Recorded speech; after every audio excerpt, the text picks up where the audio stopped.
Hello বন্ধুরা, আসসালামু আলাইকুম। আপনারা কেমন আছেন? তো বন্ধুরা, আশা করি সকলেই আল্লাহর রহমতে ভালো আছেন। তো বন্ধুরা, আজকে আমি এই যে শাক দেখতে পাচ্ছেন, এটি আপনারা অনেকে দেখে চিনেছেন বা অনেকে চেনেননি।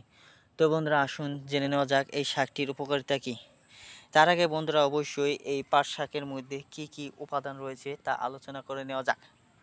তো বন্ধুরা, পাট শাকের মধ্যে সবচেয়ে গুরুত্বপূর্ণ যে উপকার হয়েছে তা হচ্ছে বন্ধুরা, এই পাট শাকের মধ্যে ভিটামিন এ রয়েছে প্রচুর পরিমাণে এবং কি ভিটামিন সি রয়েছে।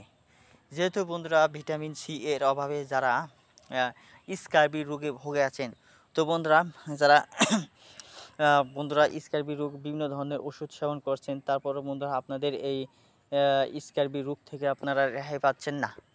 শুধু তাই নয় বন্ধুরা, যদি আপনারা নিয়মিত এই পাট শাক খেতে পারেন তাহলে কিন্তু বন্ধুরা আপনাদের কি হবে এই ভিডিওটির মাধ্যমে জানতে পারেন। তো বন্ধুরা, যদি এই পাট শাকগুলো খেতে পারেন তাহলে বন্ধুরা আপনাদের যাদের দাঁতের গোড়ায় সমস্যা রয়েছে, দাঁতে অনেক ব্যথা করে, তো বন্ধুরা তারা যদি এই দাঁতের ব্যথা দূর করতে চান সহজেই, তাহলে কিন্তু বন্ধুরা আপনারা এই যে শাকগুলো দেখতে পাচ্ছেন, এই শাকগুলো আপনারা নিয়মিত সেবন করবেন।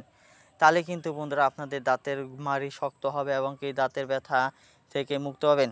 তো বন্ধুরা, কারণ হচ্ছে এই পাট শাকের মধ্যে ভিটামিন সি প্রচুর পরিমাণে রয়েছে। তো বন্ধুরা, এই পাট শাকের মধ্যে পাট শাক খেলে আরও কি উপকার পাওয়া যায়, তার অন্যতম কারণ হচ্ছে বন্ধুরা, যে পাট শাকের মধ্যে যেহেতু ভিটামিন এ রয়েছে, সেহেতু বন্ধুরা যারা রাতকানা রোগে বন্ধুরা ভুগে আছেন, তো বন্ধুরা রাতকানা রোগ থেকে মুক্তি পেতে চাইলে বন্ধুরা নিয়মিত পাট শাক খাওয়ার জন্য অভ্যাস করুন।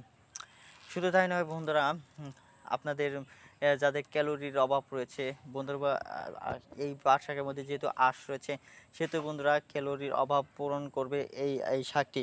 তো বন্ধুরা, এই শাকটি পাট শাকটি আপনারা বাজার থেকে কিনে খাবেন বা আপনারা নিজেরা আপনাদের জমিতে যদি রোপণ করে খেতে পারেন তাহলে কিন্তু বন্ধুরা আপনারা অনেক উপকার পাবেন। ধন্যবাদ আপনাদেরকে।